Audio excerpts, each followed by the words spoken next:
બસ બેઠા જ રહ્યા. અમે હા હા કરતા રહ્યા. અમે આવશું, નવા નવા બાના આપે કે આજ આવી કાલ આવી, એમને અમે ધક્કા ખવડાવે. જઈએ ત્યારે કોઈ હાજર જ ન હોય. શું કરીએ, અમે તો હેરાન ને ઉરી છે. નથી કામ થતું, નથી ખેતર વાવાતા, તો હવે આમાં અમારે કરવું શું? વીકે સાહેબ ગણે નથી ગયા, પણ આપણે અહીંયા ગયા હતા સાંગા સાહેબ ની ઓફિસે. ત્રિકમ સાંગા. અમે 3 ધક્કા ખાધા કે સાહેબ ને કહેશું, એને કાગરિયા રાખી દે કે સાહેબ ને કહેશું, પણ એની કોઈ અમે સંભાળ લીધી નથી. નાનપણમાં અહીંયાથી ગાડા હતા તેથી અહીંયાથી આવતા. પંચનામું અહીંયાથી આ મામલતદાર સાહેબ જો આ ઝાડ રહ્યું નાની બાજુ અહીંયા આવ્યા હતા. કાયદો શું અમેરિકા નવરા થઈ ગયા. આ ડી ઉગે જો બીજો તો કામ ભણે રહી નહીં. તંત્રમાં તો અમે ને જ્યાં મોટા મોટા હા નહીં હા બેકાર જ છે. કોઈ સંભાળ અમારી લેતા નથી નાના માણસ. અને અમારા પાસે કાંઈ એવા પૈસા હે નહીં કે કોઈ પૈસા ખરાવીને કામ કરી શકી. રસ્તાથી અમારી જિંદગી અમારા દાદા હાલતા. અમારા દાદા હતા ને એ અહીંયાથી ચાલતા. પરેશાન થઈ અમે પરેશાન છે. રાતની નીંદર ના આવે.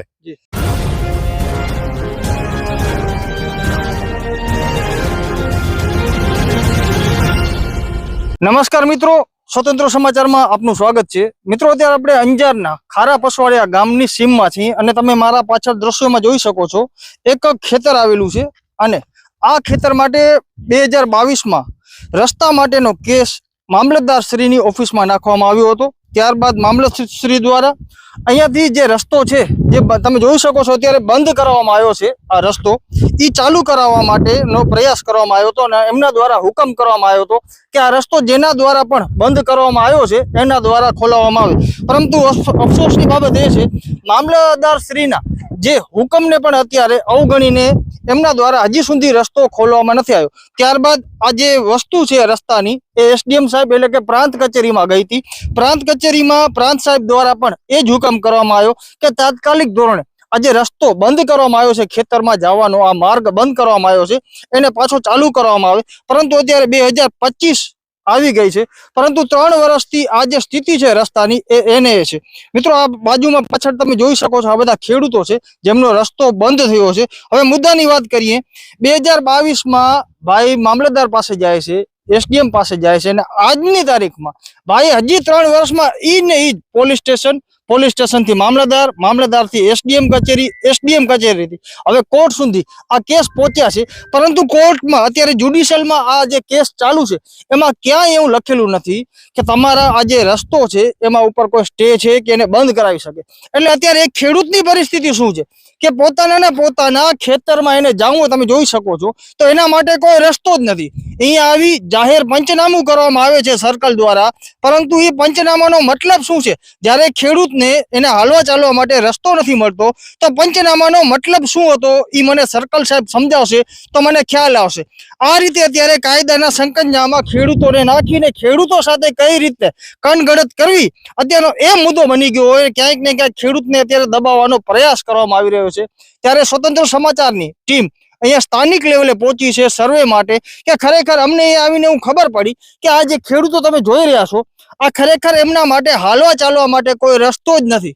તો મતલબ શું છે? પહેલે આપણા ઘણા એવા મુદ્દાઓ સામે આવતા હોય છે કલેક્ટરની સામે, તો તાત્કાલિક ધોરણે એમને રસ્તો ખુલ્લો કરાવવાની એમના ફરજમાં આવતી હોય છે મામલતદારને કાયદેસર તો. પરંતુ અત્યારની પરિસ્થિતિ કંઈક અલગ છે. ખેડૂતથી વાત કરશું. શું નામ છે આપનું? મારું નામ બોરીચા ભરત, ગામ ખારા પસવાડિયા. ભરતભાઈ, ખાસ કરી આટલો ટાઈમ થઈ ગયો 2022માં, પછી અત્યારે તમે ઘંટી જેમ પીસાતી હોય એમાં અત્યારે પીસાઈ રહ્યા છો. પોલીસ સ્ટેશનથી તમે મામલતદારથી એસડીએમ માંથી હવે કોર્ટ સુધી તમે પહોંચ્યા છો.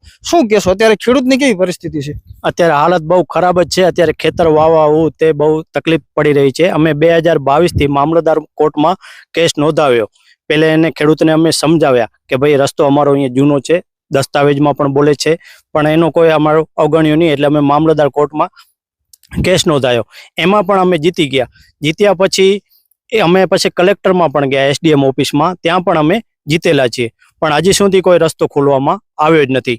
હવે એ મામલતદારને અમે વાત કરી, અરજી કરીએ છીએ, કલેક્ટરમાં ભુજમાં પણ અરજી કરેલી છે, પણ એનો કોઈ હજી નિકાલ આવતો નથી. એ એમ જ કહે કે કોર્ટે અમારા હાથ બાંધી નાખ્યા છે. પણ આમાં કોર્ટમાં કોઈ અહીંયા અંજાર કોર્ટમાં પણ ચાલે છે અને આપણે હાઈકોર્ટમાં પણ કેસ ચાલુ, પણ એમાં કોઈ જાતનો સ્ટે કે મનાઈ હુકમ આપવામાં આવેલો જ નથી. મિત્રો ચોક્કસથી એક વાત કરીશ, તમારા સમક્ષ મૂકીશ કે એસડીએમ પ્રાંતમાં જ્યારે કેસ જીતે છે ત્યારબાદ જ્યુડિશિયલમાં જાય છે કોર્ટમાં, એના વચ્ચે કેસ ગમે તે હોય એને બોર્ડ ઉપર આવતા 1.5 થી 2 મહિનો લાગે. તો આ જે 2 મહિનાનો સમય લાગ્યો, એ સમય દરમિયાન એસડીએમ સાહેબ દ્વારા શું કામગીરી કરવામાં આવી અથવા તો મામલતદાર દ્વારા શું કામગીરી કરવામાં આવી? હા જી, 1.5 થી 2 મહિના તો લાગે બોર્ડ ઉપર આવતા. બોર્ડ ઉપર આવતા એને કેસ જ્યારે આપણે કલેક્ટર સાહેબનો જે ઓર્ડર થયો ને એના 6-7 મહિના પછી કેસ બોર્ડ ઉપર કેસ બોર્ડ ઉપર એનો આવેલો. એથી મોર એનો કોઈ કેસ નહીં. ત્યારથી જ આપણે એસડીએમ સાહેબ કે મામલતદાર સાહેબને મળીએ તો એ એમ જ કહે છે કે કોર્ટમાં કેસ ચાલુ હોય. અમને આવી રીતે નોટિસ આવેલી, પણ નોટિસ કોઈ આવી જ નથી અમને. 6 મહિના સુધી તો શું કર્યું આ લોકોએ? બસ બેઠા જ રહ્યા. અમે હા કરતા રહ્યા. અમે આવશું, નવા બાના આપે કે આજ આવી કાલ આવી, એમને અમે ધક્કા ખવડાવે. જઈએ ત્યારે કોઈ હાજર જ ન હોય. એ અમે નવા બાના આપી દે. પણ આવું અમારું અહીંયા પંચનામામાં પણ કરેલું છે કે રસ્તો અહીંયા બોલે છે અને દસ્તાવેજમાં પણ લખાણ 1982 નું દસ્તાવેજ છે. દસ્તાવેજમાં શું લખાણ છે? એવી રીતે કે ભાઈ આ દેવરાજ હદાનું ખેતર હતું, એમાંથી થઈ અને આ ખીમા હુલાના ખેતરમાંથી જઈને આ ખેતરમાં અમે જઈ શકીએ એવું લખાણ પણ છે આજની તારીખમાં. જી, શું નામ છે આપનું? બોરીચા બાબુ નારાયણ. બાબુભાઈ, આ રીતની પરિસ્થિતિ આવીને ઉભી રહી છે, હા. શું કહેશો? શું કરીએ, અમે તો હેરાન ને ઉરી છે, નથી કામ થતું, નથી ખેતર વાવાતા, તો હવે આમાં અમારે કરવું શું? જી. તો અંજારના ધક્કા ખાવા કે ખેતીમાં ધ્યાન દેવું? હવે અમારે ખાવાનું આમાં કોઈ પાકે નહીં તો અમે કરીએ શું? ખેડૂતના અત્યારે ઘણા બધા સંગઠનો છે, તમે ક્યાંય વાત કરી છે આ બાબત? બધે સાહેબ વાત કરીએ પણ હા કરે, પણ કાંઈ અમારો નિર્ણય આવ્યો નથી. જી, હા. વિપક્ષમાં વીકે હુંબલ સાહેબ થી કે કોઈથી આ બાબતની ચર્ચા? એ તો જી, હે શું નામ છે આપનું? નારાયણભાઈ. નારાયણભાઈ, વીકે સાહેબ થી કે કઈ વાત થઈ? વીકે સાહેબ ગણે નથી ગયા, પણ આપણે અહીંયા ગયા હતા સાંગા સાહેબ ની ઓફિસે. આ ત્રિકમ સાંગા. અમે 3 ધક્કા ખાધા કે સાહેબ ને કહેશું, એને કાગરિયા રાખી દે કે સાહેબ ને કહેશું, પણ એની કોઈ અમે સંભાળ લીધી નથી. કેટલા ટાઈમ પહેલા ગયા હતા? કેટલા લગભગ 1.5 વર્ષ થઈ ગયું હશે. ત્યારથી હજી આમને આમ આમને અમે. શું તમે તો કાકા કેટલી ઉંમર છે તમારી? અમારી 65-66 હશે. તમે કયા રસ્તેથી નાનપણમાં કયા? નાનપણમાં અહીંયાથી જ ગાડા હતા, તેથી અહીંયાથી આવતા. એટલે તમને તો ખબર જ છે. હા. પંચનામું થયું તો કયા રસ્તાનું થયું? પંચનામું અહીંયાથી. આ મામલતદાર સાહેબ જો આ ઝાડ રહ્યું નાની બાજુ અહીંયા આવ્યા હતા. પછી સર્કલ સાહેબે અહીંયાથી એને જોયું, આપણે જાડેજા બેન હતા, તો આમાં સેટેલાઇટમાં જે ભંગો બતાવે 3 વર્ષ પહેલાનો, અહીંયાથી આ રસ્તાથી. કાકા, તમે આટલા વર્ષો સુધી આ રસ્તેથી હાલ્યા, અત્યારે તમારા કને રસ્તો નથી, કેવું લાગે છે? કાયદા કાનૂન વ્યવસ્થા ને કાયદો શું, અમેરિકા નવરા થઈ ગયા. આ ડી ઉગેન જો બીજો તો કામ ભણે રહી નહીં, અને ઉઠીને અહીંયા ખેતીનું કરવાનું. અને આ રી આજ બી કમે ને કે કઈ આ ભાઈ જો આ ભાઈ ભલે હાલવા દે, ઈ બંધ કરે તો અમારે શું કરવાનું? કઈ રસ્તો જ નથી કોઈ.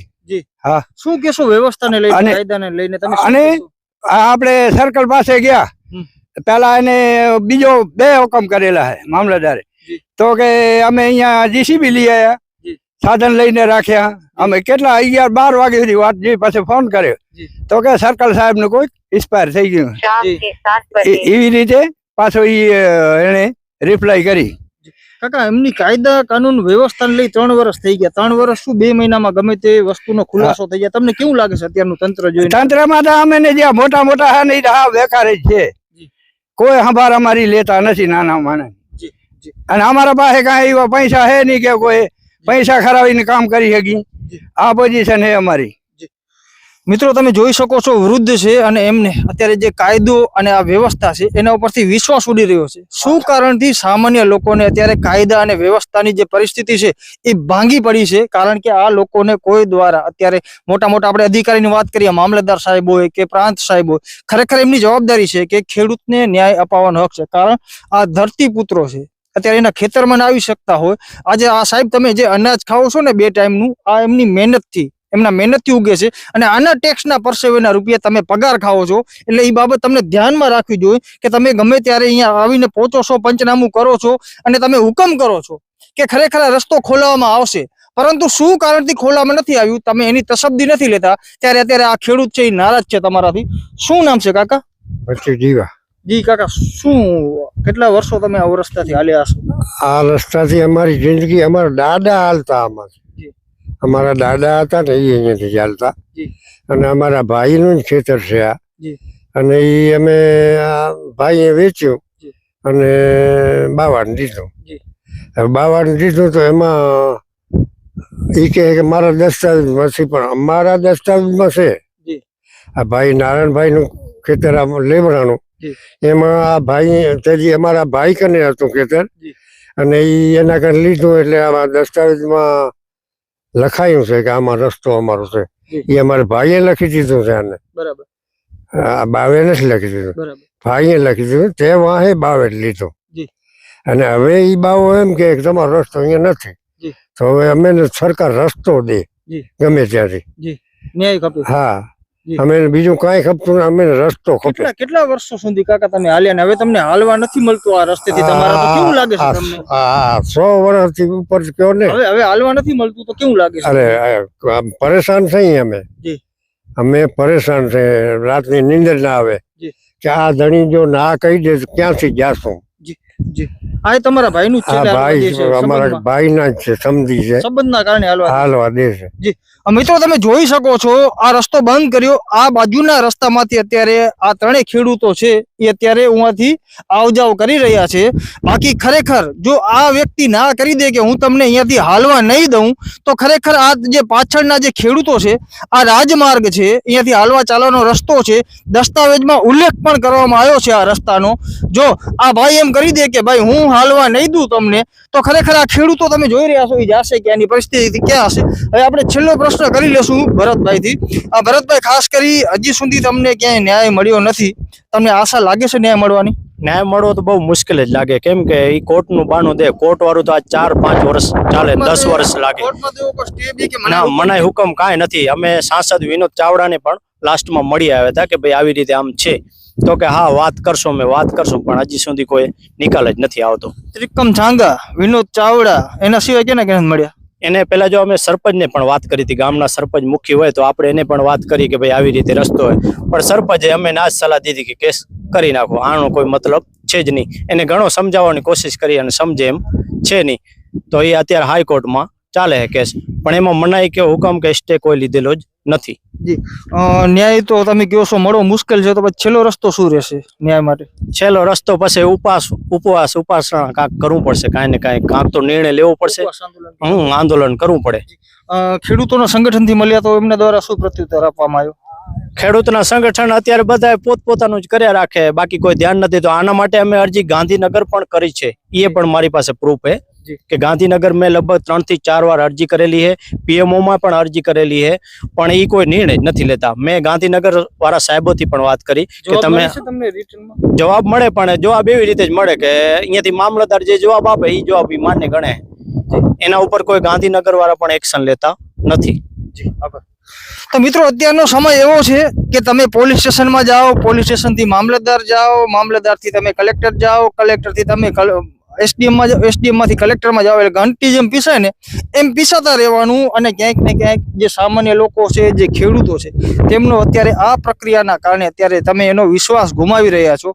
આવનાર સમયમાં જો તમે હુકમ કરો જ છો કે આ રસ્તો ખુલ્લો કરવામાં આવે, તો તમે તમારા જ હુકમ ઉપર શું કામ કાયમ નથી રહેતા? અત્યારે મારો સંસદનો પ્રશ્ન તમારાથી આ છે, તો તમારે હુકમ જ ન કરવો જોઈએ રસ્તો ખુલ્લો કરાવવાનો. અને જો તમે હુકમ કરો છો તો તમે તમારા હુકમ ઉપર શું કારણથી તમે એનો અમલવારી નથી કરતા? અત્યારનો મોટો મુદ્દો આ છે. બાકી આ ખેડૂતોના અત્યારે પ્રશ્નને લઈ, આ વ્યથાને લઈ તમે શું કર્યા છો, કમેન્ટ દ્વારા મને ચોક્કસથી જણાવજો. જગદીશ દાફડા સાથે નીરવ ગોસ્વામી, સ્વતંત્ર સમાચાર, મીઠા પસવરિયાથી, અંજાર, કચ્છ, ગુજરાત.